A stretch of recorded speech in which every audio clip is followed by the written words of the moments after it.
Hello, welcome to another episode of Ballplayers in the Bulge, where I do a player spotlight on a player that fought in the Battle of the Bulge during World War II, World War II's deadliest battle. Today's episode, we'll be doing a spotlight on Ralph McLeod. McLeod's next door neighbor, was a man named Fred Doe, and he described him as a grumpy old man that did not like him and would yell at him every time he hit a baseball into his yard.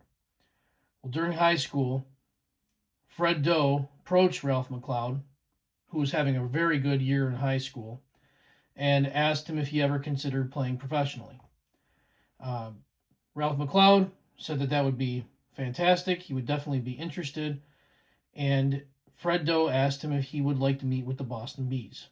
Now, Fred Doe had played 2 career games in 1890, but he did manage most of the New England teams during the 1880s and 1890s, and he still had contacts within those teams.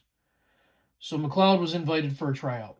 He tried out for 3 to 4 days. At the time, on the Boston team, Babe Ruth and Joe Dugan were with the team, and Ralph McLeod, in fact, had his picture taken with Babe Ruth. Boston signed McLeod, but it was more of a favor to Fred Doe than due to McLeod's talent. He began in McKeesport in the Penn State League in 1937, making $100 a month.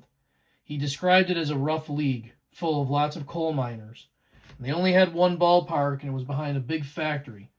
Sometimes games were canceled because of the smoke from the factory. In 1937, he moved down to Columbia, South Carolina, in the South Atlantic League, which was a Class B team. He signed with Zanesville, making $150 a month. He then went to Evansville for spring training. There were 3 clubs in the same ballpark there: Columbia, Zanesville, and Evansville. Eddie Onslow was the Columbia manager and took a liking to him. So Onslow brought him to Columbia, but paid him Zanesville money, which was Class C. So he was getting lower than what most players were making in Class B. He was told if he was unhappy with his contract to write a letter to GM Bob Quinn to get more money. Bob Quinn did write him back and said he was not in the habit of changing contracts mid-season, but if he had a good season, he would take him to spring training with the big club. McLeod eventually moved up to the Hartford club for $400 a month, making him one of the highest paid players in that league. In 1938, he was again invited to spring training with Boston. He only played during inter-squad games and never had a chance to make the team, as Boston was an older club with older players and didn't really have much time for rookies. He was sent back to Hartford on a non-guaranteed contract, playing right field and leadoff hitter. He did get hot into the season and moved to 4th in the lineup, batting cleanup. At the end of the season, he did get called up to Boston. He stated that the veterans up there were really great to rookies, and he specifically names Al Lopez, Debs Garms, and Tony Cuccinello. He did say Casey Stengel never said a word to him, as he didn't pay attention to rookies. He did play in 6 games during that call-up, and he got his first big league hit off of Paul Dean in the first game of a doubleheader on September 21st of 1938.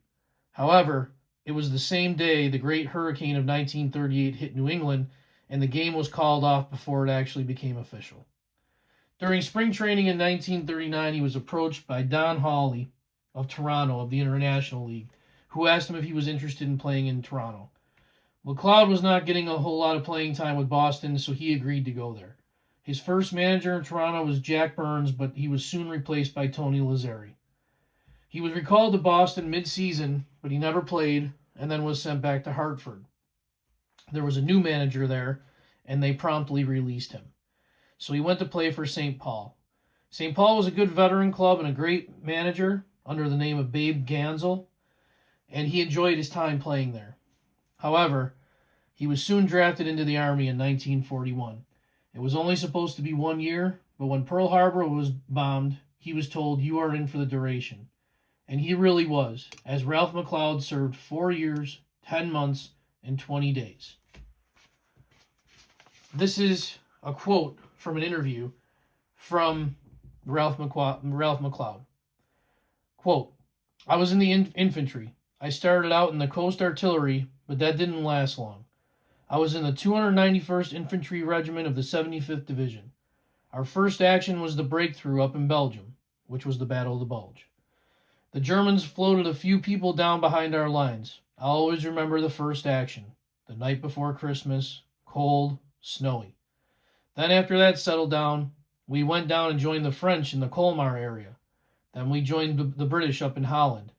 We got bounced around at different places. We ended up in Dortmund, Germany. We saw a lot of action, and I lost a lot of good friends. Cold is not the word for it, but you got used to it. When we had long marches, we started off with an overcoat. Of course, to carry an overcoat with an M1 is pretty heavy.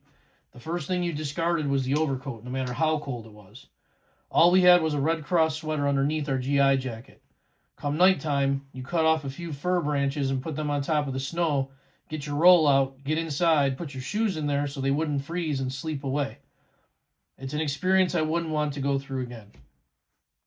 After the war, we played baseball all over Europe. Not many of the guys played in the majors, but there were a lot of guys who had played professionally in the minors. But I had missed almost 4 years of not touching a baseball. I remember playing a game against Ewell Blackwell, the old Cincinnati pitcher. He blew them by me so fast that I couldn't see them. That game was in France, just outside of Paris. I think he was in the Air Corps. He made me look foolish. There was no sense in me going back to St. Paul. You lose 5 seasons, and you can't go back at the caliber when you left. So I didn't even bother to notify St. Paul. After the war, Ralph McLeod never played professional ball again. But he did become a member of the Quincy Fire Department in Massachusetts and worked there from 1948 until 1980. Thank you for your service, Ralph McLeod.